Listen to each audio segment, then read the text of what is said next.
É muito bom ter você, caro ouvinte, para mais um programa Sabedoria para o Coração. Hoje estudaremos Gênesis capítulos 25 a 27 e o título da nossa mensagem é A Saga de Dois Filhos. Em nosso último estudo, deixamos na tenda um casal de apaixonados, Isaque e Rebeca. Abraão enviou seu servo para sua terra a fim de encontrar uma esposa para seu filho Isaque. O servo encontra Rebeca e ela prontamente vai com ele para os braços do marido prometido. Uma história de amor começou. O triste é que aquilo que começou como ideal acabou se transformando em aflição. Por que aquilo que começou como um conto de fadas acabaria num desastre? A resposta é encontrada nessa saga dos dois filhos. O primeiro capítulo da saga dos dois filhos é Gênesis 25, e esse é o capítulo do nascimento e das divisões. Veja os versos 20 a 21. Era Isaque de 40 anos, quando tomou por esposa a Rebeca, filha de Betuel, o arameu de Padã-Arã, e irmã de Labão, o arameu. Isaque orou ao Senhor por sua mulher, porque ela era estéril. Pule para o verso 26. Era Isaque de 60 anos, quando Rebeca lhes deu à luz. Isso significa que Rebeca permaneceu estéril por 20 anos. Ela esperou e ele orou persistentemente a Deus para realizar sua promessa. Isaque era o próximo patriarca na fila, de cuja linhagem viria o Messias. Ele ora e testemunhamos um retrato belo de unidade no lar entre Isaque e Rebeca. Como líder espiritual, ele intercede a Deus e sua esposa aguarda pacientemente. Isso sugere que 20 anos formaram um alicerce sólido que pensaríamos ser inabalável. Nos versos 21 a 25, vemos que a oração é respondida. Isaque orou ao Senhor por sua mulher, porque ela era estéril, e o Senhor lhe ouviu as orações, e Rebeca, sua mulher, concebeu. Os filhos lutavam no ventre dela. Então disse: Se é assim, por que vivo eu? E consultou ao Senhor. Respondeu-lhe o Senhor: 2 nações há no teu ventre, 2 povos nascidos de ti se dividirão. Um povo será mais forte que o outro, e o mais velho servirá ao mais moço. Cumpridos os dias para que desse à luz, eis que se achavam gêmeos no seu ventre.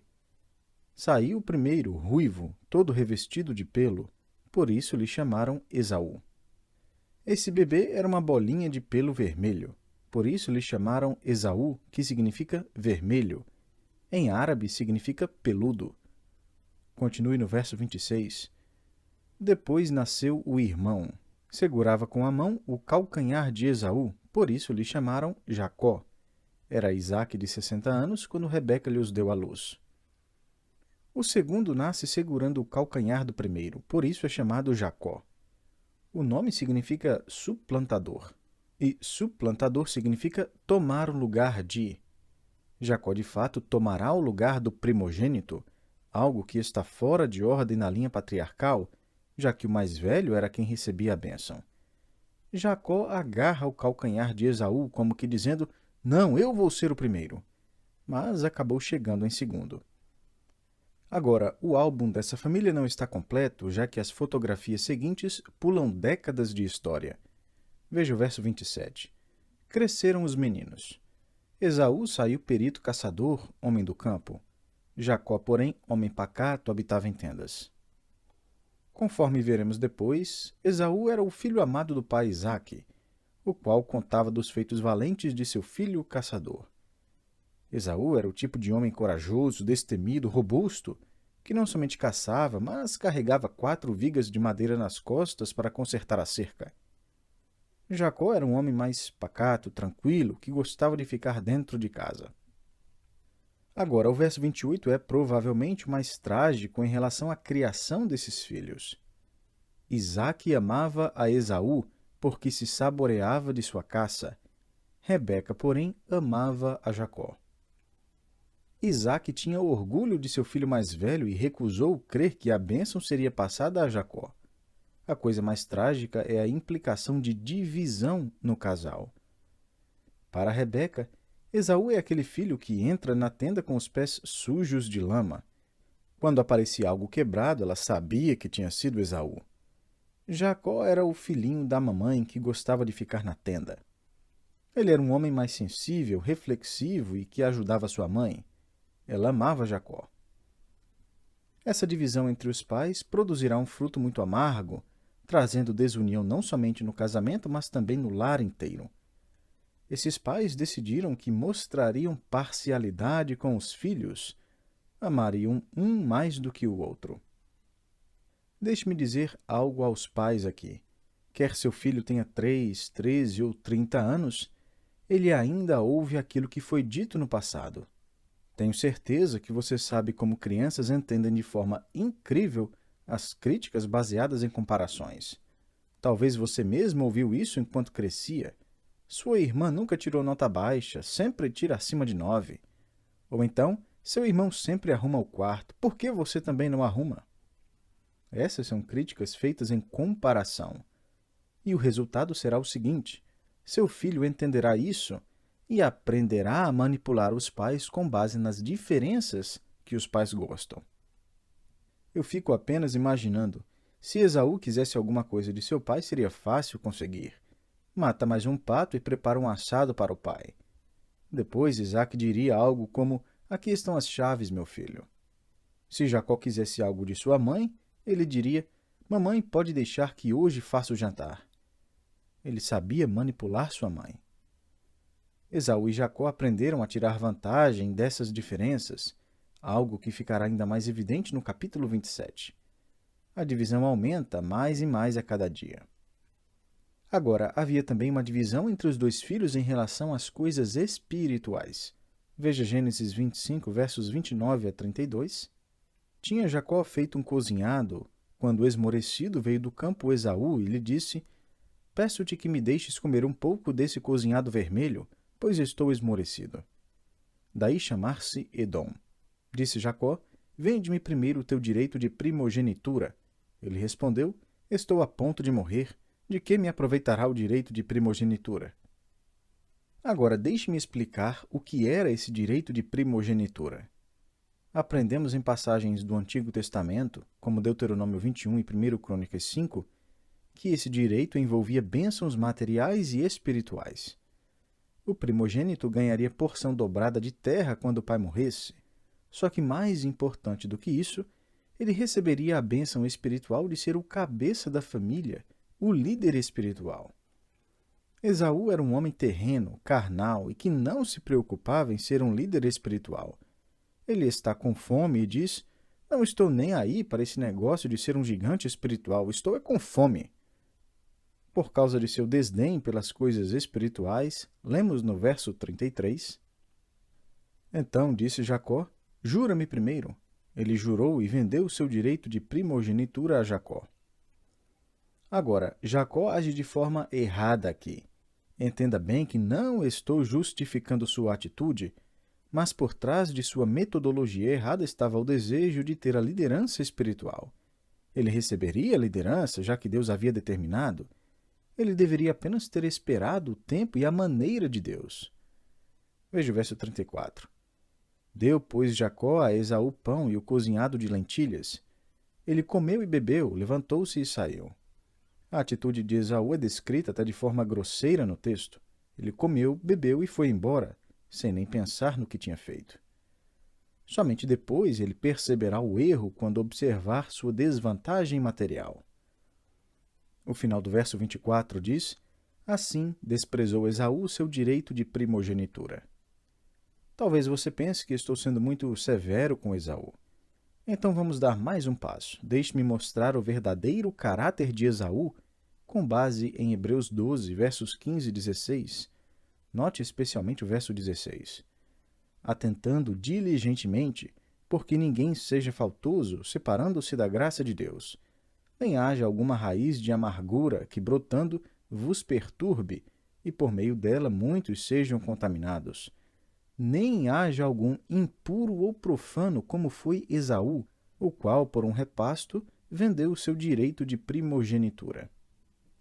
O termo impuro nesse verso significa que Esaú não tinha desejo ou discernimento espiritual algum. Ele era um homem totalmente rendido aos prazeres da carne. A pergunta que ele encarou foi: prefiro a comida ou o direito de ser o líder espiritual dessa família de quem virá o Messias? E Esaú escolheu a comida. Isso foi algo trágico. Agora, entenda bem que Gênesis 25 não pinta Esaú como um amalequita pagão. Ele é filho de Isaque, neto de Abraão, um homem de grande fé. Se alguém nasceu para este mundo com vantagens espirituais, esse alguém foi Esaú. Deixe-me então fazer algumas observações rápidas e fornecer princípios sobre herança espiritual. Primeiro, herança piedosa jamais faz da espiritualidade algo inevitável, ou seja, herança piedosa não garante espiritualidade. Segundo e inverso do primeiro, uma herança ímpia não faz da espiritualidade algo impossível.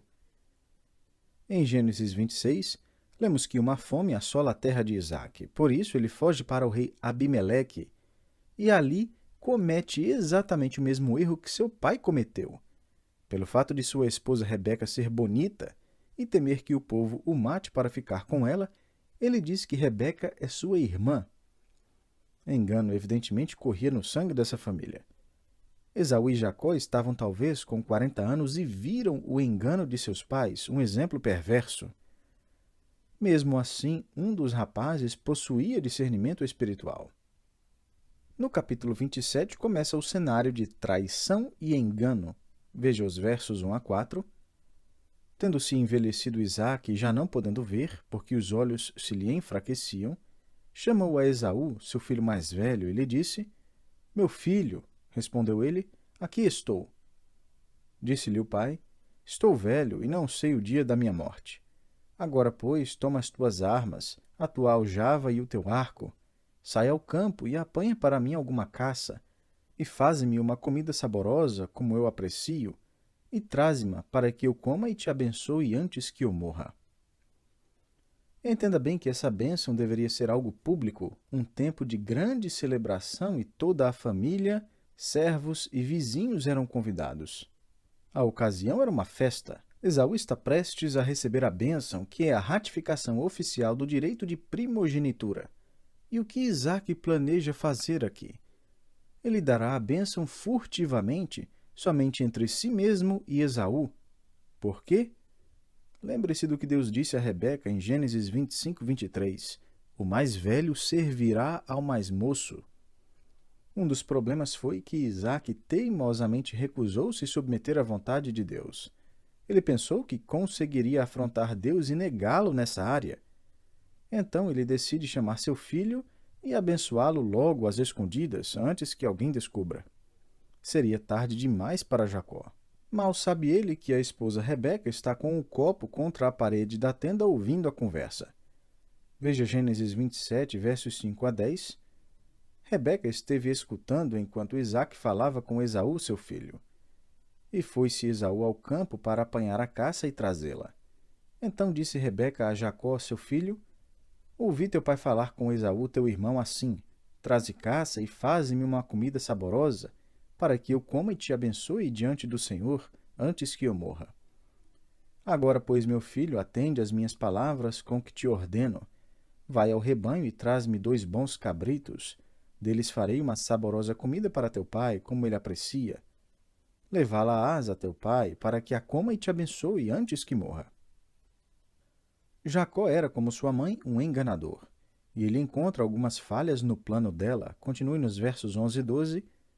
Disse Jacó a Rebeca, sua mãe: Esaú, meu irmão, é homem cabeludo, e eu homem liso. Dar-se-á o caso de meu pai me apalpar, e passarei a seus olhos por zombador. Assim trarei sobre mim maldição e não bênção. Em outras palavras, talvez meu pai, que é cego, ficará ofendido que eu tenha tirado vantagem de sua cegueira.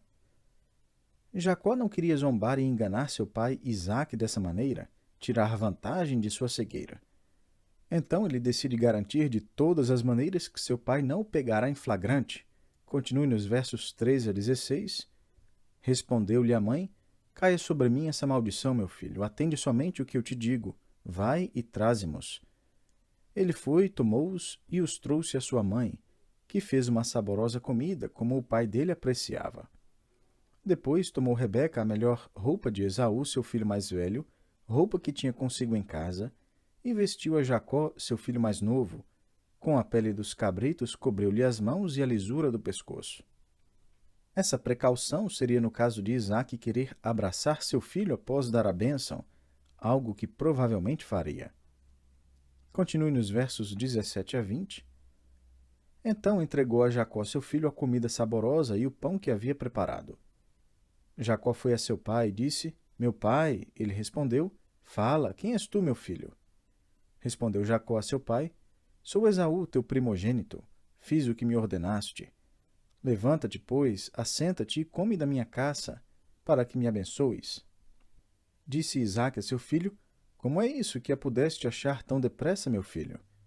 Ele respondeu: Porque o Senhor, teu Deus, a mandou ao meu encontro. Que blasfêmia! Jacó agora mete Deus em seu engano. Continue na narrativa, versos 21 a 27. Então disse Isaque a Jacó: Chega-te aqui, para que eu te apalpe, meu filho, e veja se és meu filho Esaú ou não. Jacó chegou-se a Isaque, seu pai, que o apalpou e disse: A voz é de Jacó, porém as mãos são de Esaú. E não o reconheceu, porque as mãos, com efeito, estavam peludas como as de seu irmão Esaú. E o abençoou e lhe disse: És meu filho Esaú mesmo? Ele respondeu: Eu sou. Então disse: Chega isso para perto de mim, para que eu coma da caça de meu filho, para que eu te abençoe. Chegou-lhe e ele comeu. Trouxe-lhe também vinho e ele bebeu. Então lhe disse Isaque, seu pai: Chega-te e dá-me um beijo, meu filho. Ele se chegou e o beijou. Imagino que essa tenha sido a primeira vez que Isaque beijou Jacó como adulto, já que seu filho predileto era Esaú. Também imagino que a situação foi um tanto desconfortável para Jacó e ele deve até ter chorado. Não sei. A história é muito trágica. Continue nos versos 27 a 29. Então o pai aspirou o cheiro da roupa dele e o abençoou e disse: Eis que o cheiro do meu filho é como o cheiro do campo que o Senhor abençoou. Deus te dê do orvalho do céu e da exuberância da terra, e fartura de trigo e de mosto. Sirvam-te povos, e nações te reverenciem. Sê senhor de teus irmãos, e os filhos de tua mãe se encurvem a ti. Maldito seja o que te amaldiçoar, e abençoado o que te abençoar. Pronto, o engano foi finalizado. Tragicamente, ele está prestes a ser descoberto. A dissimulação vem a lume nos versos 30 a 33. Mal acabara Isaque de abençoar a Jacó, tendo este saído da presença de Isaque, seu pai, chega Esaú, seu irmão, da sua caçada. E fez também ele uma comida saborosa. A trouxe a seu pai e lhe disse: Levanta-te, meu pai, e come da caça de teu filho, para que me abençoes. Perguntou-lhe Isaque, seu pai: Quem és tu? Sou Esaú, teu filho, teu primogênito, respondeu. Então estremeceu Isaque de violenta comoção. É como se Isaque percebesse que, apesar de haver resistido à vontade de Deus por 38 anos, e mesmo com aquele seu planinho para abençoar Esaú às escondidas, Jacó veio e recebe a bênção no lugar do primogênito. Isaque, por fim, se submete ao querer de Deus. E é aqui que algo incrível acontece no verso 33. E disse: Quem és, pois, aquele que apanhou a caça e matrou-se? Eu comi de tudo antes que viesses, e o abençoei, e ele será abençoado. Lemos a reação de Esaú nos versos 34 a 38. Como ouvisse Esaú tais palavras de seu pai, bradou com profundo amargor e lhe disse: Abençoa-me também a mim, meu pai. Respondeu-lhe o pai: Veio teu irmão astuciosamente e tomou a tua bênção. Disse Esaú: Não é com razão que se chama ele Jacó? Pois já 2 vezes me enganou, tirou-me o direito de primogenitura e agora usurpa a bênção que era minha. Disse ainda: Não reservaste, pois, bênção nenhuma para mim? Então respondeu Isaque a Esaú: Eis que o constituir em teu senhor, e todos os seus irmãos lhe dei por servos. De trigo e de mosto o apercebi. Que me será dado fazer-te agora, meu filho? Disse Esaú a seu pai: Acaso tens uma única bênção, meu pai? Abençoa-me também a mim, meu pai. E levantando Esaú a voz, chorou.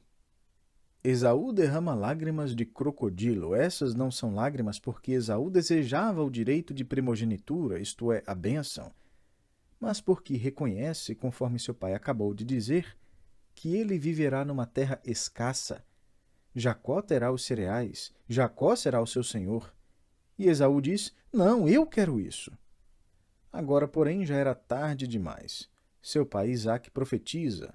Essa é de fato uma profecia. A profecia não serve para condenar Esaú, mas simplesmente para dizer o que aconteceria a Esaú. Veja os versos 39 a 41. Então lhe respondeu Isaque, seu pai, longe dos lugares férteis da terra será a tua habitação, e sem orvalho que cai do alto. Viverás da tua espada e servirás a teu irmão. Quando, porém, te libertares, sacudirás o seu jugo da tua cerviz. Passou Esaú a odiar a Jacó por causa da bênção com que seu pai o tinha abençoado, e disse consigo, vem próximos os dias de luto por meu pai, então matarei a Jacó, meu irmão. Não havia desejo espiritual algum em Esaú, ele ainda era um homem terreno e carnal. As tragédias desse lar e algumas coisas que causaram grande parte dos problemas existem nos casamentos de hoje. Permita-me destacar dois problemas principais que causam discórdia matrimonial. Para os homens, podemos chamar esse problema de teimosia. No caso das mulheres, creio que um problema sério é o da manipulação.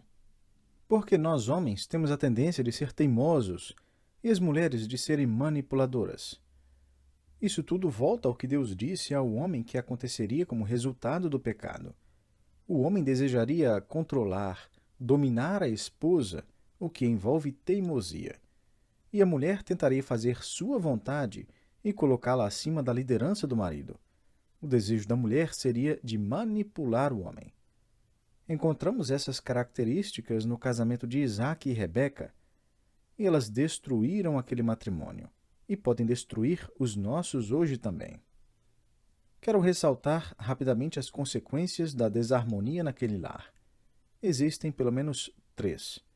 A primeira consequência foi tristeza. Lemos em Gênesis 26, versos 34 e 35, tendo Esaú 40 anos de idade, tomou por esposa a Judite, filha de Beeri, Eteu, e a Basemate, filha de Elon, Eteu. Ambas se tornaram amargura de espírito para Isaque e para Rebeca. Esaú tomou para si 2 mulheres, e elas não eram da tribo de Abraão, mas eram cananeias, pagãs. Todo o mimo e amor do pai foi logo desdenhado. Por quê? Porque o filho cresceu e percebeu engano e parcialidade. Penso na tristeza que Isaque deve ter sentido quando reconheceu, depois que abençoou Jacó, que havia tido muitas oportunidades. Ele havia tido anos para abençoar seu filho e desenvolver um relacionamento com ele, amá-lo, mas virou as costas para Jacó, foi parcial e amou Esaú. Agora Isaque descobre que Jacó será o próximo patriarca. A segunda consequência foi a separação. Talvez a implicação mais triste dessa separação aparece em Gênesis 27, 42 e 43, onde Rebeca engana mais uma vez. Chegaram aos ouvidos de Rebeca estas palavras de Esaú, seu filho mais velho. Ela, pois, mandou chamar a Jacó, seu filho mais moço, e lhe disse, eis que Esaú, teu irmão, se consola a teu respeito, resolvendo matar-te. Agora, pois, meu filho, ouve o que te digo. Retira-te para a casa de Labão, meu irmão, em Harã. A tragédia foi que Jacó se foi não por 20 dias, mas por 20 anos. Ele não veria mais sua mãe, ela não veria mais seu filho querido. Ao invés de confiar em Deus, Rebeca mandou Jacó embora sem saber que não mais o veria. Creio que a terceira consequência foi o silêncio. Outra trágica consequência é que Isaque e Rebeca só aparecem novamente no registro bíblico no capítulo 35, quando são sepultados. Isso significa que Isaque não estava prestes a morrer, mas que desejou apenas abençoar logo Esaú às escondidas. Ele viveu ainda por mais 40 anos. Fico imaginando que os últimos 40 anos de Isaque e Rebeca foram anos de profunda tristeza. Então, qual é a solução para a desarmonia? Vou mencionar 3 rapidamente. Primeiro, especialmente por parte das mulheres, respeito. não manipule. A segunda solução é para os maridos. Amem suas esposas. Essa ordem é clara de Deus para nós em Efésios 5:25. E a terceira solução é instrução. Precisamos ser o melhor exemplo possível de vidas piedosas. Nossos filhos constantemente nos observam. Essa foi a saga de 2 filhos, mas é na realidade sobre uma família de 4 pessoas. Talvez eu tenha falado a um Isaac que resiste à vontade de Deus, que teimosamente resiste o desejo de Deus porque ele não se encaixa em seus planos. Talvez eu tenha falado a uma Rebeca que planeja sua própria vida e a pessoa mais importante é ela mesma. Ou a um Jacó que vive uma mentira, que engana. É um marido, um filho, um aluno, um professor, um chefe enganador. Ou talvez eu tenha falado a um Esaú, alguém que nunca aceitou o direito de primogenitura e, portanto, nunca o possuiu. Alguém que não tem discernimento ou desejo espiritual algum. No seu caso, você precisa se acertar com o Messias e aceitá-lo como seu Salvador. Que Deus o abençoe, meu querido, e espero você para o nosso próximo estudo.